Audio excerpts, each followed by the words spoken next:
Hey there, welcome to day 1464 of What You Up To Now. We're going to talk about eager beavers, being an eager beaver, what are the advantages and what can you learn from eager beavers, and self-love as we discuss and share our experience documenting the journey as we build our businesses, right? Our offline businesses and online businesses.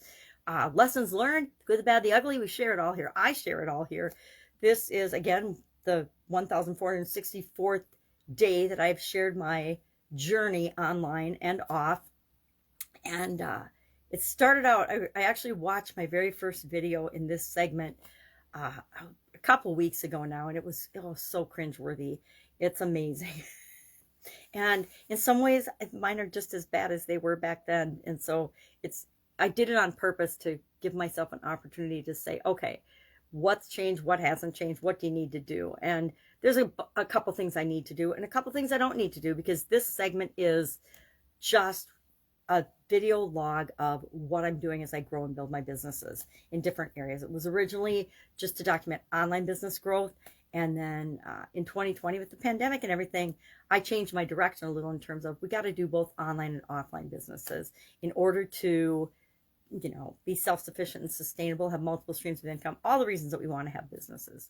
So eager beaver was our expression for supersize your business today. Every day for about 1,100 days now, I've shared an idiom with that group. And we talk about what it means, where it came from, and how we might use it to grow and build our business. So today I shared 5 ways that eager beavers, or being an eager beaver, or having eager beavers in your organization, can help you to grow and supersize your business, and why we want to model beavers, right? I don't know if you can see it, but I've got my little beaver, Betsy the beaver here. She's my beaver puppet. And the reason I keep this, and I didn't get rid of it when I moved, was because I did the very first video I ever did online, and it's not in this segment, but the very first video I ever did, and it was back in, I don't even remember now, with Betsy the beaver, because I was scared to do a video by myself, right? I was scared to hop online and do video. And as much as everybody says I'm scared to do it, everybody I ever have talked to cringes when they go back and watch their first videos or watch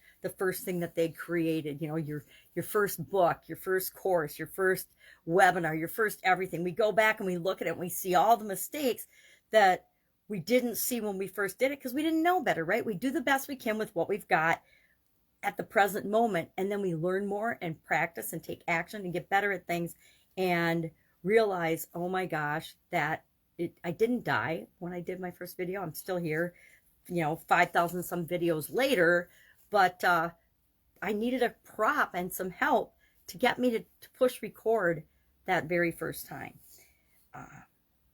And so we all do what we have to do to get the results that we want, right? We have to learn and grow. So eager beavers, I am partial to beavers, partially because of that, plus a lot of other reasons. There was, in Girl Scout camp and in Girl Scouts, we had it was called the Beaver song, and they discontinued it for several reasons, but it was a cute little song.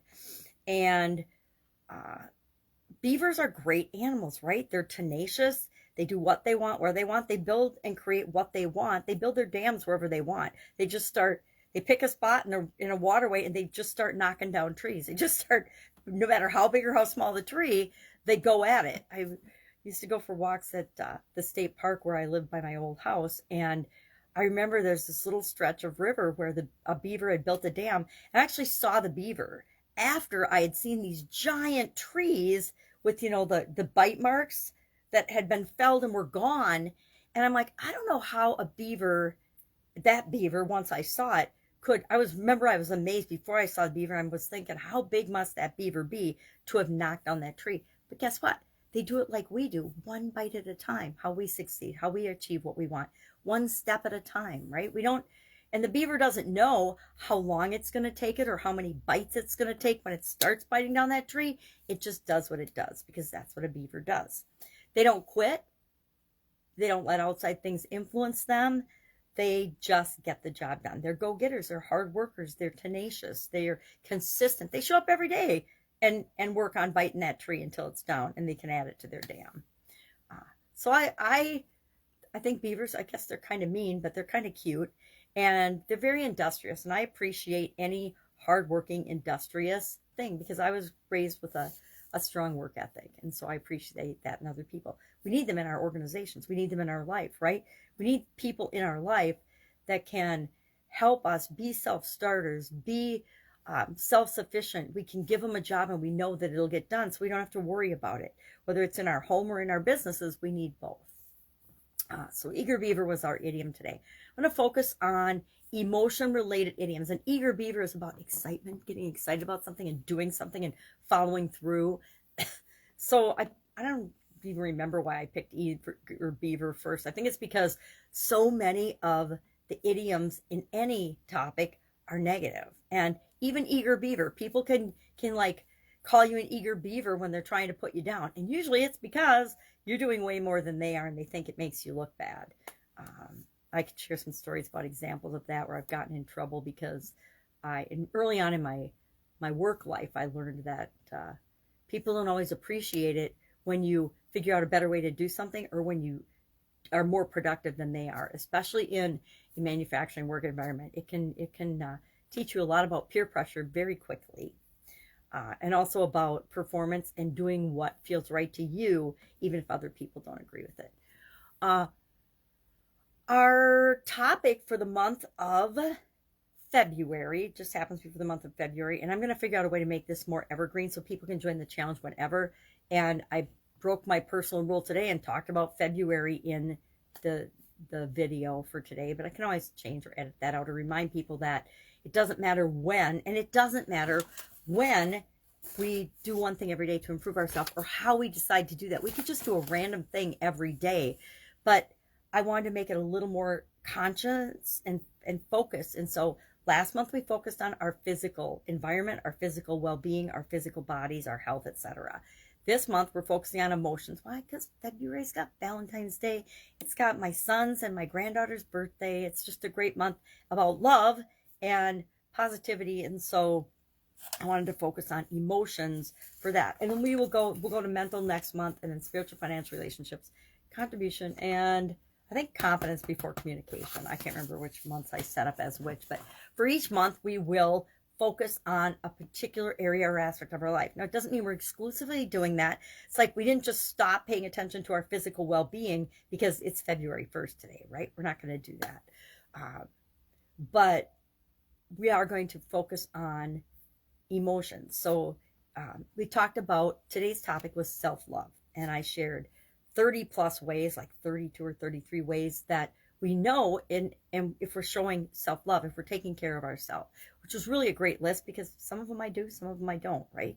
And it's a good way to audit our own behavior and say, well, geez, I don't like doing that. So, and I absolutely positively don't do that. So maybe I have some work to do. Guess what? We all have work to do in every area and aspect of our life, whether we like to admit it or not. We could always be better. We could always be a better version of ourselves, right? That's what this challenge is all about. So we talked about self-love, and then I shared a 13-step process that I found online of how to develop and increase your self-love. Because guess what? If we don't love, and why I started with this particularly, I wanted to start the month off with this and the segment off with this is, as much as we tell ourselves it doesn't matter, it absolutely positively matters more than anything else on the planet and anything else in our lives. If we don't love and take care of ourselves first, we don't have anything to give to other people. And I am a huge example of that. In 2010, I had a sudden cardiac arrest because I was not taking care of myself at all. I was doing everything I thought I should do for everybody else, and I ended up dropping dead because of that. I definitely learned in 2010 on that I needed to change my behavior, meaning I had to eat, I had to sleep, I had to take care of myself, I had to move and get some exercise. I had to pay attention to what I was feeling in terms of stress and what was going on in my life and how I was handling it or not handling it. I was just stuffing it down. More and more stress, just stuffing it down. Relationship stress, stuff it down. Work stress, stuff it down. Business stress, stuff it down. Lawsuits, stuff it down. Everything. Bad partner, stuff it down. Mean neighbors in one of my businesses, stuff it down. I just stuffed it all down to the point that it exploded and shut me down. Best lesson I ever learned in my life.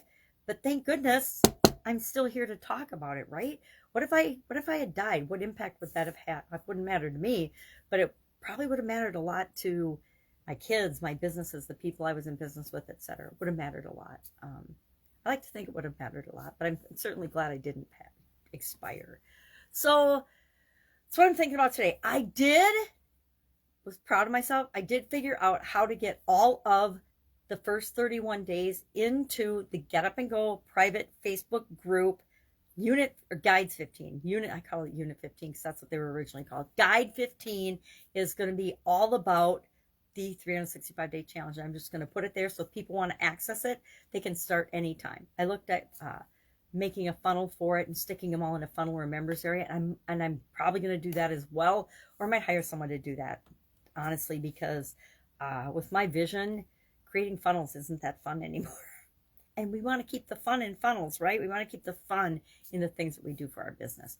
All right, I've got a meeting any second now, so I'm going to sign off. Have an awesome day. If I can help you in any way, if you have any questions or you don't have someone to ask, please ask me. I'm going to continue to offer that as long as I can.